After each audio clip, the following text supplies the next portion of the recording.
vamos a dividir en, la vamos a dividir en dos ya, porque hoy día supuestamente mi pasaje era a las 9:30, pero no encontré.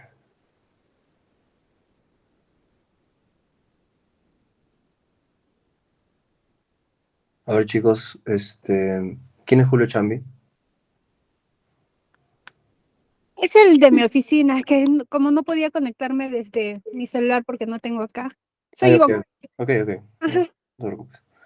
Ya, lo que les iba a decir era que, bueno, por cosas de tiempo, entonces vamos a dividir esta clase también en dos, ¿ya? Cosa que hoy día hacemos toda la parte teórica, ya terminamos con lo que es virus y lo que es hongos, ¿ya?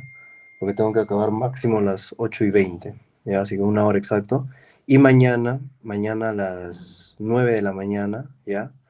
Vamos a hacer todo lo que es el banqueo de las preguntas de sus exámenes de micro, que tienen que ver con bacterias, virus, hongos. Vamos a hacer lo que es el banqueo de preguntas de bacterias y hongos de EPRO.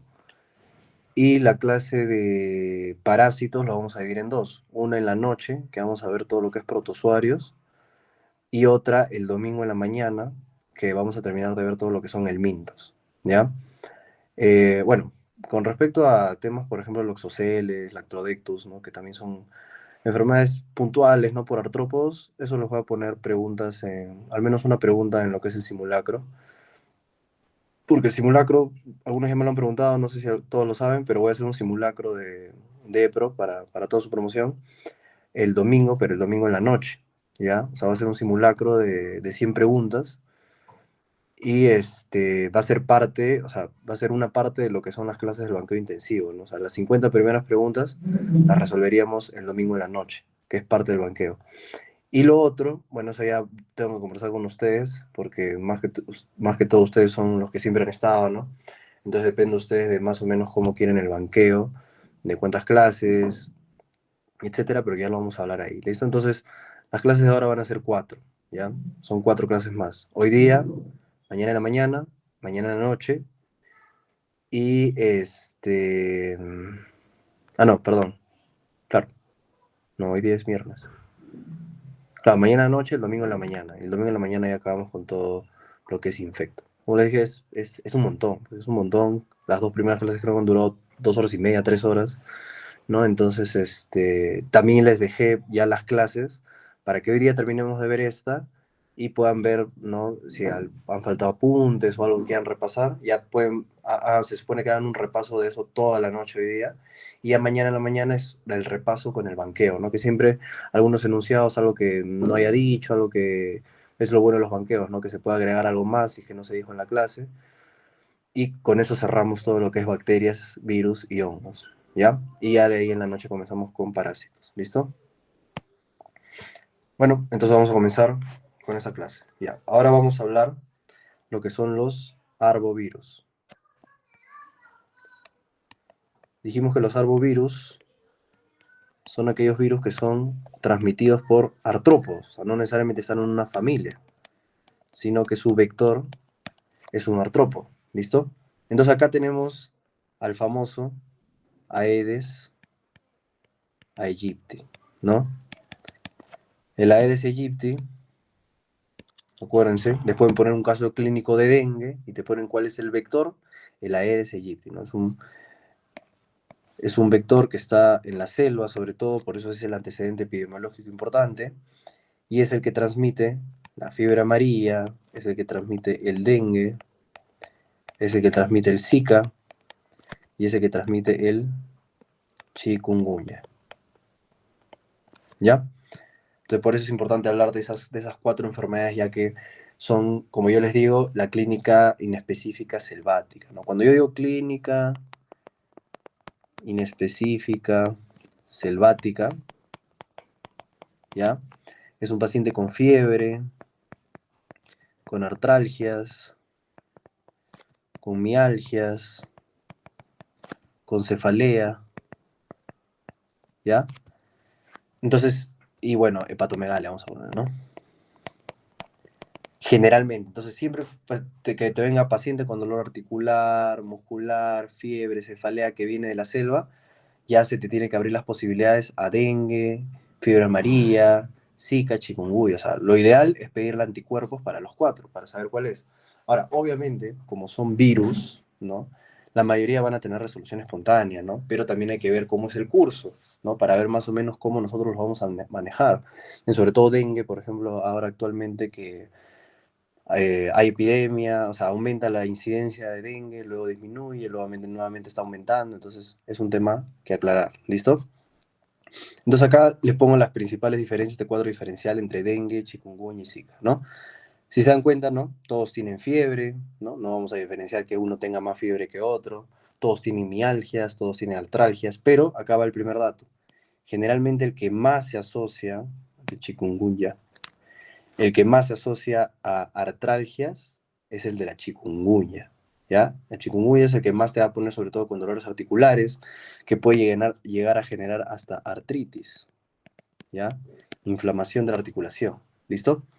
Luego, con respecto a que genere edemas, ya que no es muy frecuente en los pacientes que estos que te digan con edema en miembros inferiores o algo así, acuérdense que eso está más relacionado al Zika, ¿listo? El rash que es, acá aparece que está más en Zika, pero el rash también es inespecífico, ¿ya? El rash puede aparecer en todos, un tipo de exantema, ¿ya? El dolor retroorbitario, ¿ya? Esto es característico del dengue. A ti te ponen dolor retroocular, o sea, te ponen fiebre, mialgia, malestar general, con dolor o cefalea de tipo retroocular, ¿no? Que les duele o sienten presión en el ojo, piensen en dengue. ¿Ya? O sea, mire, y la leptospirosis, ¿no? Que también habíamos hablado de la leptospirosis. La leptospirosis es sencillo si te ponen relacionado a una enfermedad endémica que genera ictericia. Pero se acuerdan que la leptospirosis dijimos que la ictericia es obviamente el tipo grave, ¿no? La icterio hemorrágica, o también llamado enfermedad de Weil, ¿no? Entonces es infrecuente, sino cómo viene el paciente con dolor de cabeza, fiebre, malestar general, pero ahí cuál es el dato de leptospirosis.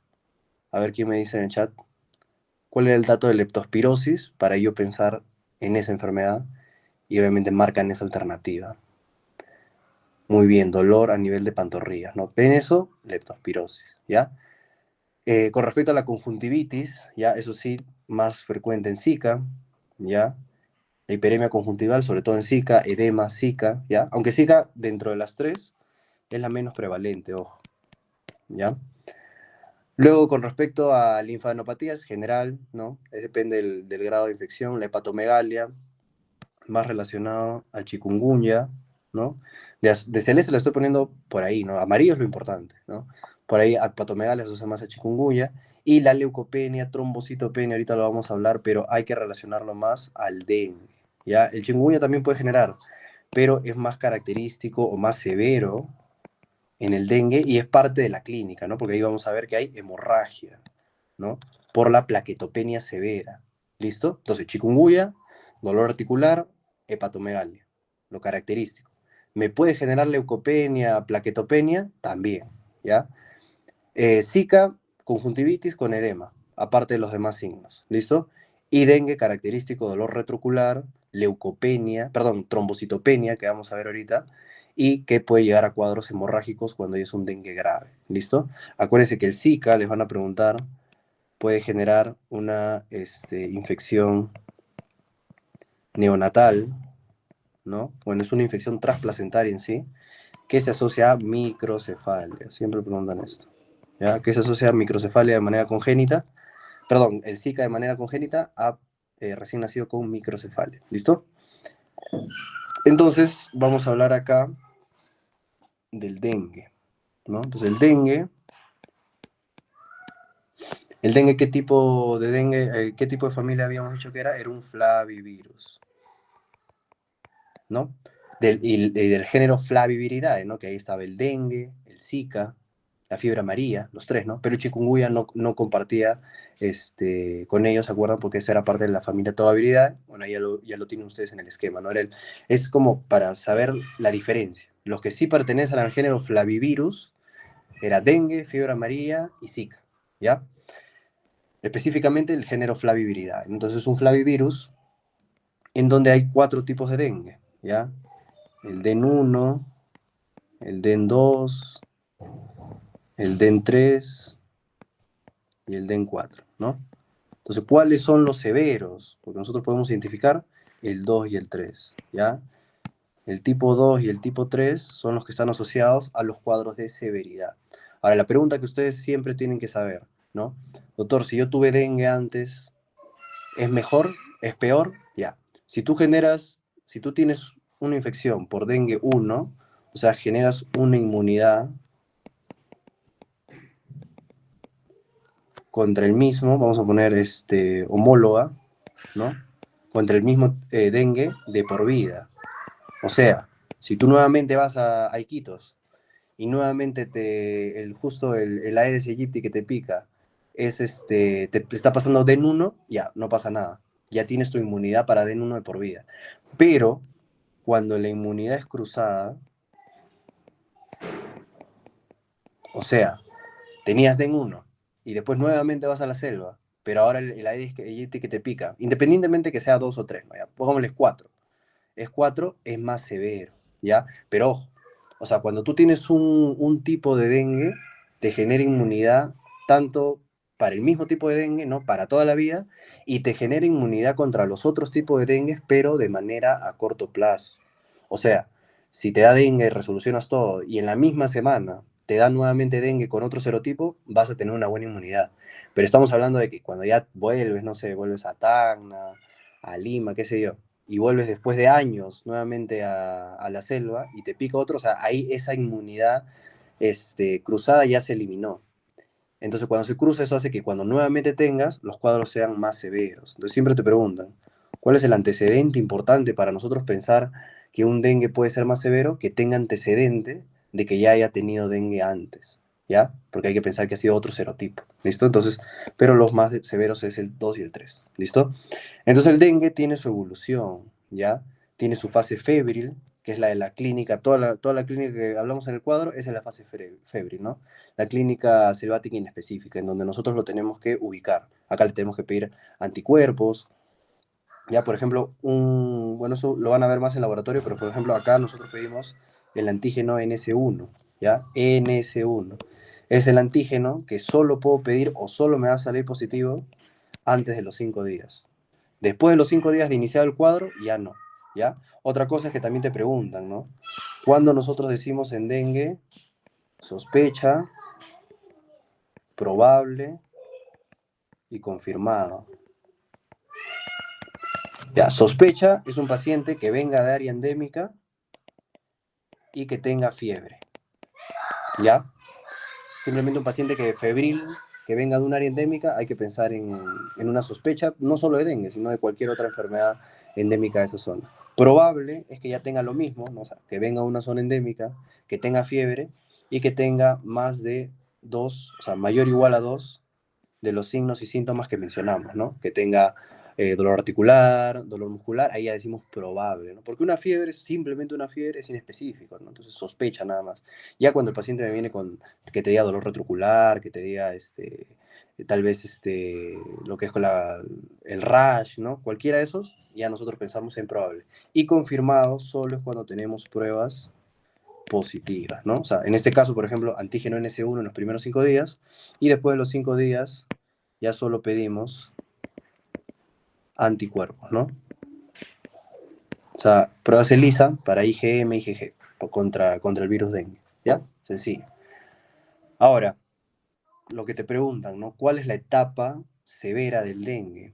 ¿Cuál es la etapa crítica? Generalmente del cuarto al sexto día. ¿Y por qué se caracteriza esa etapa crítica? Por eso, miren, hay un aumento del hematocrito, ¿ya? Con una plaquetopenia. ¿Listo? Nunca olviden eso. Entonces, el aumento del hematocrito, vamos a ponerle más del 55% de hematocrito que esté elevado, con una plaquetopenia, ¿no? Menos de 100.000, ya me dice que es un dengue severo, ¿no? Ahora, ustedes ya después cuando vean medicina, en medicina van a ver más del dengue, y nosotros ya tenemos que ahí clasificarlo, que eso ya es manejo, ¿no? Si es un dengue sin signos de alarma o un dengue con signos de alarma, ¿no? Por ejemplo, la leucopenia está aquí, ¿no? En la etapa febril. A veces uno piensa que la leucopenia es un signo de severidad, pero no, es un dato en el hemograma. ¿Cuáles son signos de severidad? El aumento de hematocrito, la plaquetopenia, ¿ya? El, ¿cómo se llama? El dolor abdominal recurrente, ¿no? Intenso, los vómitos recurrentes, ¿ya? Son algunos de los signos que van a ver que son signos de severidad, ¿listo? Y acá hay sangrado, ¿no? Dijimos que en dengue sí hay hemorragias. Entonces acá hay sangrado en la etapa ya grave. Nosotros decimos que hay sangrado de mucosas, ¿listo? Porque acá, por ejemplo, en la etapa febril, si hablamos de esto de las hemorragias, ¿no? Lo único que te puede aparecer es un signo de torniquete positivo, ¿no? O sea, que cuando nosotros le hacemos un torniquete, salen petequias. Pero eso es algo leve, o sea, estamos haciendo un signo, estamos induciendo la, la hemorragia, por así decirlo, ¿ya? Pero en el dengue severo ya hay sangrado de mucosas, ¿ya? Perdón, dengue severo no, dengue con signos de alarma. Porque hay otro, que ya es el dengue severo, ¿ya? Que es cuando no pasamos esta fase, sino empeora, ¿ya? Y el dengue severo ya es un paciente que tiene falla multiorgánica, es un paciente que ya tiene hemorragias importantes, ¿ya? Y obviamente todo lo que conlleva una falla multiorgánica, ¿no? Falla respiratoria, inestabilidad hemodinámica, ¿no? Entonces, eso es importante porque con eso nosotros los dividimos por grupos. Porque si es un paciente, ¿no? Que simplemente es, vamos a ponerlo acá, sin signos de alarma, ese es un paciente que decimos que es del grupo A, que se maneja en la casa, ambulatoriamente, simplemente con sintomáticos, nada más, para bajar la fiebre, para bajar el dolor, el malestar general. Cuando es un paciente con signos de alarma, ya este paciente ya se maneja de manera hospitalaria, ¿no? Ya le tienen que poner su y todo. Y cuando es el paciente con dengue severo, ese paciente ya se maneja en UCI, ¿listo? Por eso es importante clasificarlos. Pero si no llega al dengue severo, generalmente por eso hay que estar muy atentos entre el cuarto y sexto día, ya luego viene la fase de convalecencia. ¿Listo? Y ahí acaba. Entonces, eso es todo con respecto a lo que es dengue. ¿Listo? La fiebre amarilla, ya la fiebre amarilla, acuérdense que generalmente en la selva lo llamaban como los pacientes con vómitos negros. ¿Y qué serán esos vómitos negros? La hemorragia digestiva alta, ¿ya? Esos pacientes pueden generar hemorragia digestiva alta, ¿no? En este cuadro comparativo no estaba, ¿no? Pero la fiebre amarilla, entonces, en otras palabras, también puede generar hemorragia, ¿listo? Con respecto a fiebre amarilla, que tienen que saber, datos de micro, es que tiene 3 ciclos, ¿ya? Tiene el ciclo urbano, ¿ya? Tiene el ciclo rural y tiene el ciclo selvático, ¿ya? ¿Qué es lo importante ahí? Que es cuando hablamos de humano, mono, mono humano o mono mono, ¿ya? Obviamente el selvático, ¿ya? Es el que es mono mono, ¿ya? Y este es el único en donde el vector no es el Aedes aegypti, ¿ya? Por eso se los remarco, ¿ya? Cuando es mono mono es el Aemogogus, ¿listo? Pero cuando es el ciclo urbano o es el ciclo rural, ¿ya? Ahí sí estamos hablando del Aedes aegypti. ¿Listo? El ciclo urbano, obviamente, es el de persona a persona, pues, ¿no? O sea, que el mosquito pique a una persona y luego pique a otra. El ciclo rural es cuando es que el ciclo pique a un mono y se lo pasa a un humano o viceversa. ¿Listo? Y el selvático es mono-mono, como les digo. Ya, pero ahí lo que deben saber es eso, ¿no? Urbano y rural Aedes aegypti y el selvático es el Amogogus. ¿Listo? Con respecto a las fases, también acá yo siempre lo explico, importante, característico, es que esto es una enfermedad en donde tienen un periodo de infección igual en los 3 primeros días, que es lo mismo que el otro, ¿no?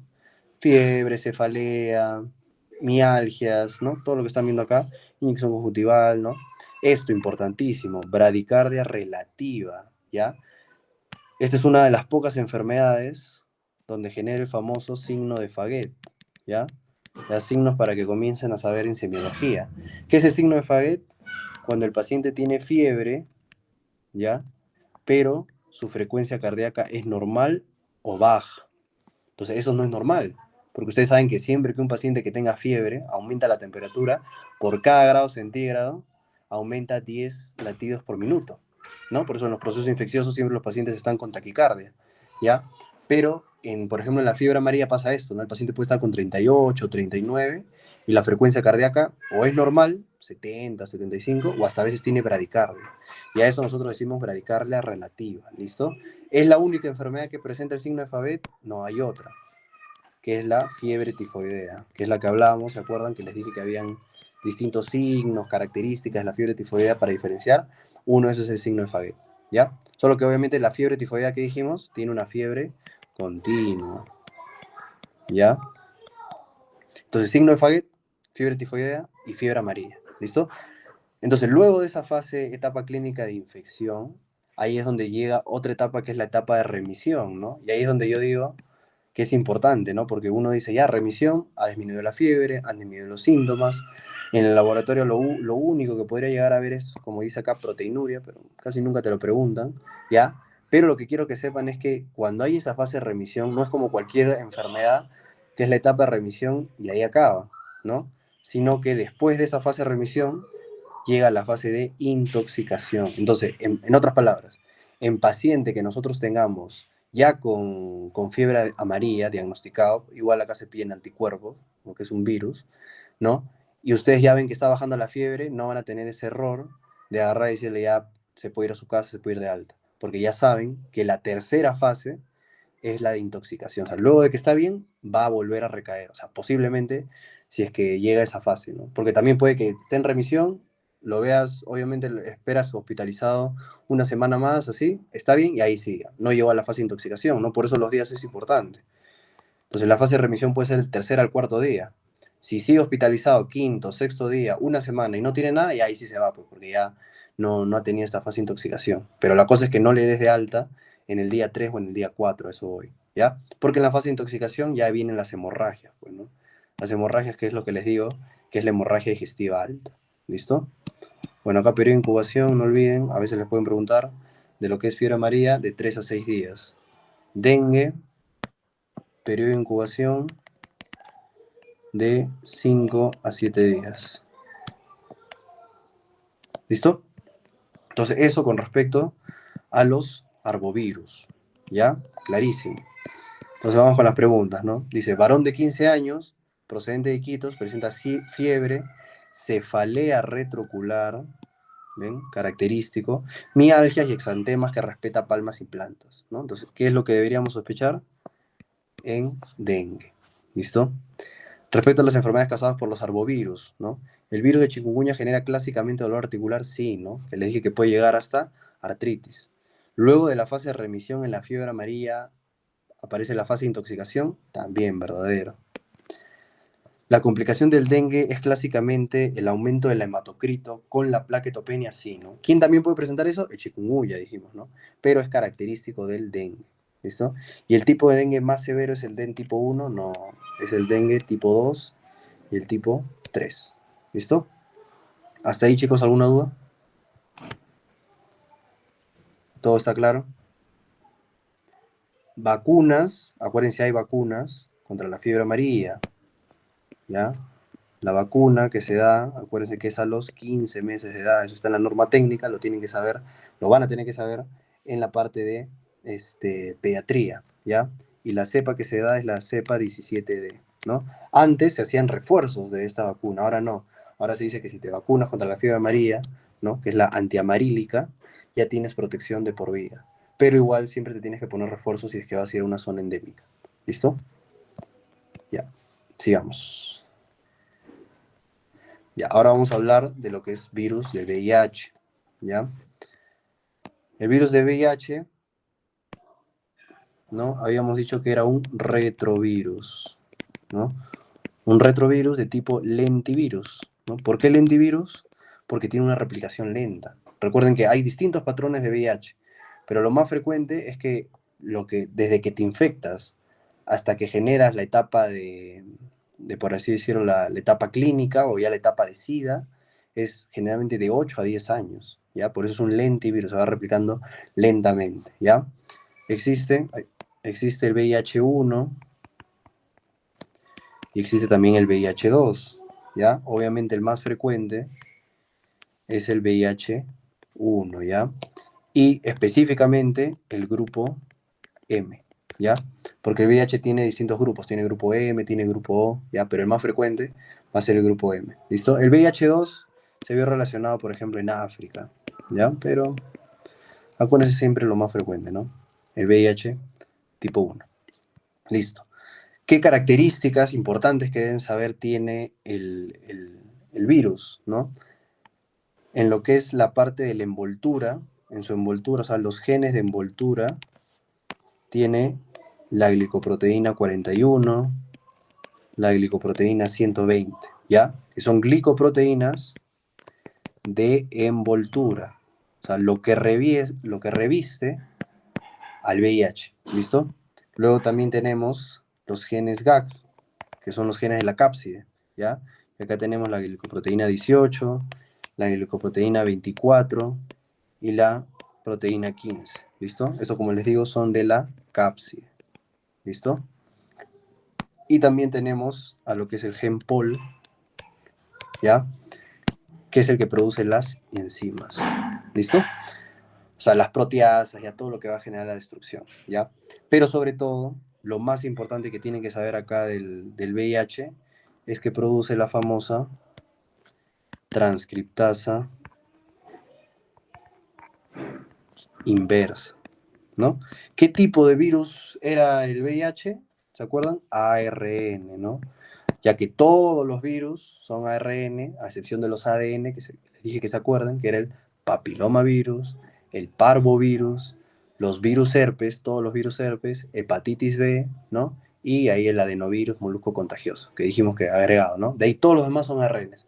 Entonces, ¿qué es lo que hace la transcriptasa inversa? O sea, hace lo inverso a lo que tendría que pasar, ¿no? En las células, siempre nuestro material, el material que nosotros tenemos es ADN. Entonces, lo normal es que un material ARN se convierte en ADN. La transcriptasa inversa hace lo contrario, ¿no? Cuando estas células, o perdón, cuando este virus entra a la célula, se mete, genera que el ADN se transforme nuevamente en ARN, con lo que es más fácil generar la infección del huésped, ¿no? Por eso es transcriptasa inversa. Y cuando ustedes vayan a ver tratamientos ya para el VIH, que son bastantes, ¿no? Hay fármacos que puedes bloquear la envoltura, hay fármacos que son inhibidores de la transcriptasa inversa, hay, bueno, fármacos nucleósidos, etcétera. Pero los más importantes, o sea, de los que siempre tienen que estar en el esquema, son los inhibidores de la transcriptasa inversa, ¿ya? Porque estás bloqueando que se siga replicando el virus. ¿Listo? Ahora, con respecto entre el contacto del virus y la célula, ¿no? Esta es nuestra célula, todo esto acá es nuestra célula, ya que está llegando el virus, ¿no? El VIH-1. Si se dan cuenta, y lo que te van a preguntar, ¿cuál es la célula que infecta? El CD4, ¿no? El linfocito CD4. ¿Qué es el linfocito CD4? Acuérdense, inmunología, el coadyuvante, que al final va a generar los anticuerpos, ¿listo? Entonces, ¿con qué se conecta? Mira, que es el CD4. ¿Con qué se conecta el CD4? O sea, miren, ¿con quién tiene contacto? Acá lo vemos, con la glicoproteína 120, que era una glicoproteína, ¿de qué?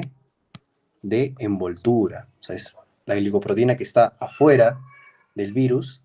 Ese es el que tiene el primer contacto con el VIH. Y es lo que siempre preguntan, ¿no? ¿Cuál es el primer contacto entre el VIH y la célula CD4, glicoproteína 120, con obviamente la cubierta del CD4, ¿ya? Estos receptores, es importante que lo sepan también, por ejemplo, CCR5, CXR4, porque son ayudantes, ¿ya? Y por ejemplo, si nosotros ya con estudios avanzados vemos si ese paciente tiene o no relación con el CCR5, hay, por ejemplo, antivirales como el Maraviroc, que son mejores para esos pacientes que tienen CCR5 positivo, ¿ya? Pero por eso, o sea, esa imagen también es importante y siempre la uso ya cuando hablo también de los temas en las clases de medicina, ¿ya? Y la otra glicoproteína también que tienen que acordarse es la 41, que no es la glicoproteína que tiene contacto, pero es la glicoproteína que es como que le ayuda, ¿me entiendes? Como que alguien va, la 120 es la que está abriendo la puerta y la 41 es la que por atrás lo está empujando para que entre más rápido, ¿ya? Entonces es un cofactor que también lo ayuda, pero no es la que tiene unión, ¿listo? Entonces así es como entra el virus, ¿no? Entra el virus acá y acá ya genera lo que les digo, la acción de la transcriptasa inversa. Y así se va multiplicando, se va multiplicando, se va multiplicando, ¿no? Con lo que les digo, que tiene un periodo de incubación generalmente de 8 a 10 años, ¿ya? Lo general, pueden haber periodos de incubación cortos también, de 2 a 3 años, como pueden haber periodos de incubación largos, que son más de 10 años, ¿no? Depende mucho también de la inmunidad del huésped. Lo otro, antes de hablar de esto, es que también sepan que nosotros hay una manera que podríamos saber que nos hemos infectado con VIH, que es en las etapas iniciales, ¿ya? Que es lo voy a poner acá, el síndrome retroviral agudo, ¿ya? El síndrome retroviral agudo ocurre generalmente, o sea, cuando tienes las relaciones sexuales con esa persona que te contagia VIH, generalmente a las semanas, ¿ya? Porque es como que este sea la curva, ¿no? Esta es la carga viral y aquí está así, ¿no? Y vamos a poner que este es el número de CD4. A ver, mejor voy a borrar acá.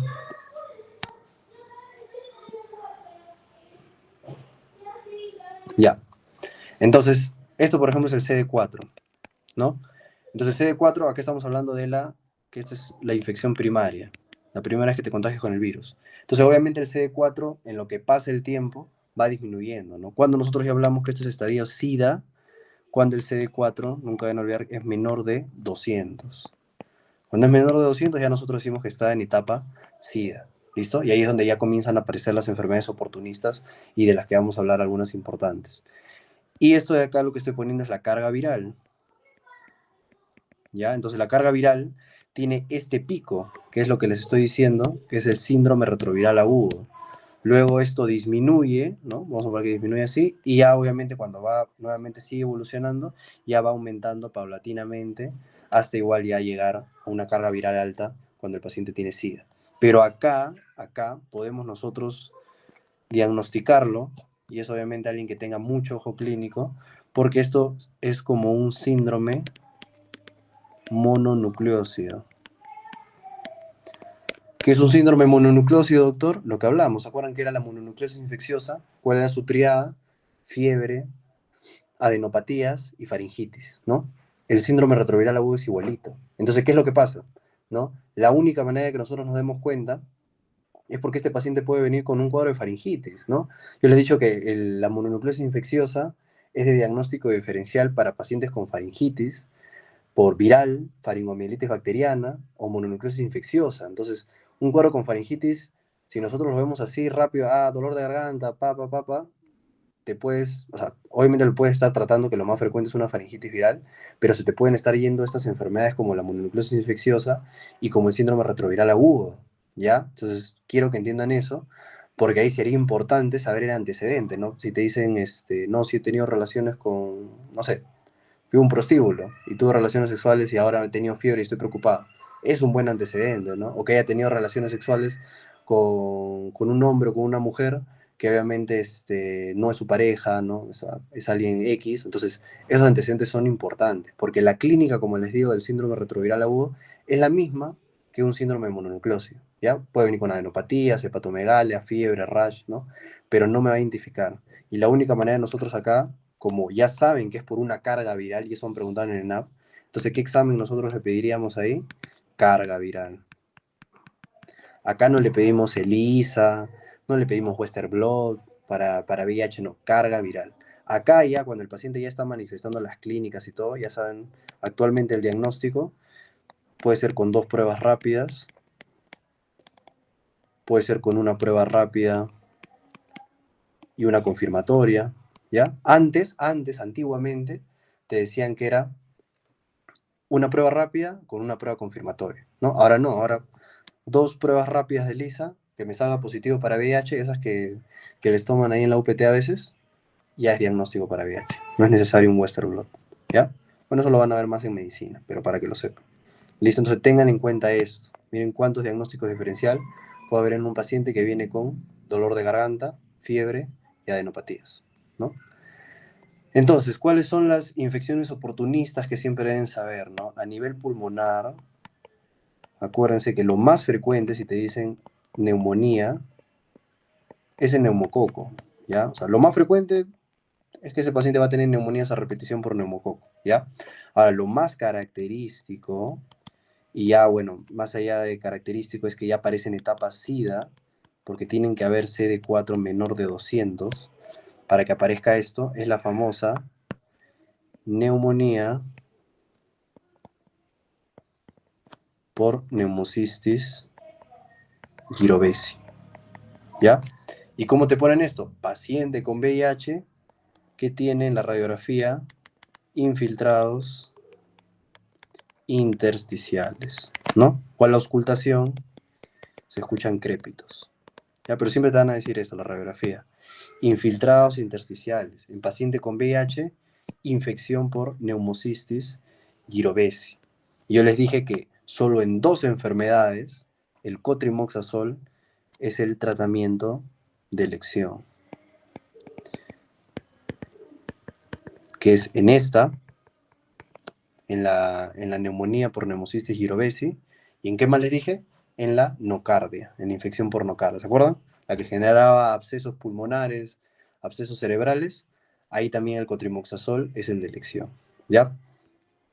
Luego, el otro lado que tenemos que saber es a nivel neurológico, ¿ya? A nivel neurológico, uno puede generar meningoencefalitis, ¿ya? ¿Por quién? Sobre todo por tuberculosis. Acuérdense que hay una norma técnica que es la relación entre la tuberculosis y el VIH. O sea, porque ambas son enfermedades que generan inmunodepresión, ¿ya? Así que van a estar ahí a la par, ¿ya? Pero la meningoencefalitis ya lo hemos visto, ya sabemos cuál sería el patrón, ¿no? O sea, proteínas altas, glucosa baja, ¿y qué más? A predominio mononuclear. Lo que yo quiero que sepan siempre en paciente con VIH es, el paciente focaliza, o sea, tiene hemiplegia, hemiparesia, parestesias, ¿no? Focalización de una zona cerebral, o tiene meningitis. Obviamente, este caso de meningoencefalitis con tuberculosis, estamos hablando de un paciente con tuberculosis, ¿no? Pero si no, no es un paciente con tuberculosis, no tiene clínica respiratoria, simplemente paciente con VIH, ya estadio SIDA, ya está hasta las patas, y comienza a focalizar, piensen en toxoplasma, porque el toxoplasma es una masa, por eso genera focalización.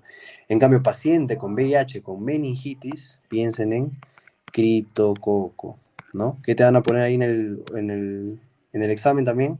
Que al estudio de tinta china es positivo. Tinta china positivo se refiere a criptococo. ¿Listo? Entonces, puntual, focaliza, toxoplasma, meningitis, o sea, meningismo, criptococo. ¿Ya? También puede generar, haber retinopatía, que lo más frecuente es el citomegalovirus. ¿Se acuerdan que les dije el citomegalovirus? Es cuando en pacientes inmunocompetentes genera esa mononucleosis infecciosa, anticuerpos heterófilos negativos. Pero en pacientes inmunodeprimidos genera, como decía, los TORCH, la infección neonatal que hablábamos de las calcificaciones periventriculares, genera retinopatía en el paciente con VIH, ¿ya? Y esta es la causa más frecuente de ceguera en estos pacientes. Causa más frecuente de ceguera en el VIH, ¿ya? También se puede generar esofagitis, que también podría ser por citomegalovirus, pero acá la causa más frecuente es la cándida, ¿ya? Acuérdense que el 100% de pacientes con VIH tienen muget oral, o sea, cándida oral, el 100%, ¿ya? Pero ahí hay estadios, por ejemplo, los que están en estadio 1 tienen muget oral. La leucoplasia oral vellosa, ¿se acuerdan que hablábamos del virus de Epstein-Barr? Que generaba leucoplasia oral vellosa, que eran placas blanquecinas, pero que se desprendían difícilmente y que generan sangrado. Obviamente también aparece en el VIH. Porque, o sea, el VIH al final es un síndrome en donde va a haber inmunodepresión y se van a agregar un montón de enfermedades y sobre todo ya en los estadios 3 4 enfermedades oportunistas, ¿ya? Entonces, esofagitis en un paciente con SIDA, piensen más en cándida, pero lo otro también puede ser citomegalovirus, ¿ya? Son de las cosas que más les van a preguntar en VIH, ¿listo? Entonces miren acá, eh, el primer contacto que tiene el virus con la célula CD4 es mediante su glucoproteína 120, sí, concepto importante. ¿Se considera estadio SIDA cuando el recuento celular es menor de 200? También. El momento más frecuente de la transmisión vertical madre-hijo es transplacentaria. Ah, ya, acá. Puede haber transmisión vertical, que ya hemos dicho que transmisión vertical es madre a hijo, ¿no? Pero lo más frecuente no es transplacentaria, lo más frecuente es que sea intraparto, ¿ya? En el momento del parto. Por eso hay una norma técnica para ver si es que nosotros hacemos parto vaginal o hacemos cesárea, ¿no? Por ejemplo, para que sepan, ¿no? ¿Cuándo hacemos parto vaginal? Cuando la carga viral es menor de 1000. Entonces, si tiene una baja carga viral la mamá, normal parto vaginal, ¿no? O tiene una dilatación ya mayor a 4 centímetros. Entonces, esos son datos que ya los van a ver ustedes en ginecología. Pero para que sepan, o sea, cómo relacionamos eso, porque el momento de infección más frecuente es intraparto, ¿ya? Por eso también se hace una profilaxis, o sea, mientras el bebé está saliendo, se le administra ácido budina a la madre y al bebé también. La causa más frecuente de ceguera en el paciente es debido a citomegalovirus también. Entonces la incorrecta era esta. Miren, estas son preguntas de NAMA. En un paciente VIH positivo, el compromiso neurológico con signos de focalización. En un paciente con VIH, ¿qué nos hace sospechar? Toxoplasmosis. ¿Listo? Varón de 28 años VIH positivo acude por taquipnia, taquicardia, cianosis. Mira, VIH con radiografía de acá te dice infiltrado, no te dice intersticial, pero te dice infiltrado bilateral difuso. Paciente con infiltrado en radiografía, clínica de neumonía, ¿no? En VIH, lo primero que tenemos que pensar es en neumocistis girovesi. ¿Y el tratamiento de elección cuál era? Cotrimoxazol. Cotrimoxazol. Cotrimoxazol solo es de elección en nocardia y neumocistis girovesi, ¿no? ¿Qué es el cotrimoxazol? Te pregunto. Te cambio la pregunta para tu EPRO. Paciente con VIH, con infiltrado intersticial, se diagnostica neumocitis girovesi, por lo que se le administra cotrimoxazol. ¿Cuál es el mecanismo de acción de este antibiótico? Ahí está su pregunta de ciencias básicas. ¿Qué hacía el cotrimoxazol de los antibióticos? ¿Se acuerdan? Porque el cotrimoxazol son dos juntos, ¿no? La sulfadiazina más el trimetoprim. ¿Alguien? ¿Cuál es el mecanismo de acción del cotrimoxazol? ¿Por qué era bacteriostático? No es tan importante su acción, o sea, no es que mata la bacteria, pero sí inhibe que siga creciendo. El cotrimoxazol, chicos, tienen que estar atentos, están a nada de su examen. El cotrimoxazol inhibe el ácido fólico, ¿ya? Y vamos con esta última pregunta de virus, ¿no? Que es ya con respecto al virus de la rabia, ¿ya? Para que se acuerden de eso, siempre lo pongo así, ¿no? Es un virus ARN, ¿ya? Es un virus neurotropo, ¿ya? O sea, que la clínica que genera característicamente del sistema nervioso central, ¿ya? Y genera los cuerpos de Negri, que eso lo vamos a ver en la histopatología. Estos son los cuerpos de Negri, ¿ya? Que los encontramos en las neuronas. Obviamente este es en un paciente ya post-mortem, pues, ¿no? Se le hace la biopsia y se encontraron estos famosos cuerpos de Negri. Acuérdense que una de las cosas características de la rabia es que una vez que ya comienzas con la clínica neurológica, ahí quedó, ya no puedes hacer nada, o sea, ya 100% de mortalidad. Nosotros las prevenciones, por eso es importante que las normas técnicas y todo lo que hay, o sea, cuando te muerde el perro, ¿no? Y ver si lo vacuno, si uso inmunoglobulina, ¿no? Que ese es otro cuadro, ¿ya? Pero en resumen, lo que ustedes siempre tienen que saber es cuando nosotros decimos que son lesiones severas, ¿ya? Porque, por ejemplo, cuando es un perro que es conocido y no es ninguna lesión severa, o sea, que te muerde, pero de manera superficial, no se hace nada, o sea, simplemente el manejo de lo que es una mordedura de perro para la infección, o sea, lavado, amoxi, ácido clavulánico, lo que les expliqué, y ahí queda. La pregunta es, doctor, ¿y cuándo ya yo sí lo tengo que vacunar o le tengo que dar por último inmunoglobulinas, ¿no? A los pacientes que se les da inmunoglobulinas, para que sepan, voy a poner acá, donde el animal es sospechoso. O sea, cualquier animal que ya te digan que es sospechoso, ya se le da inmunoglobulina y se le da vacuna. Ya, en resumen, porque es un cuadro largo, pero paciente que ya es animal sospechoso, le da su esquema de vacunación completo, inmunoglobulinas. ¿Ya? Pero ¿cuánto tiempo se le observa al animal? Nunca olviden 10 días. ¿Por qué 10 días, doctor? Porque es el tiempo de incubación de la rabia en el perro. ¿Ya? Sí, clavado 10 días. O sea, ese es el tiempo máximo, ¿no? Es de 5 a 10 días.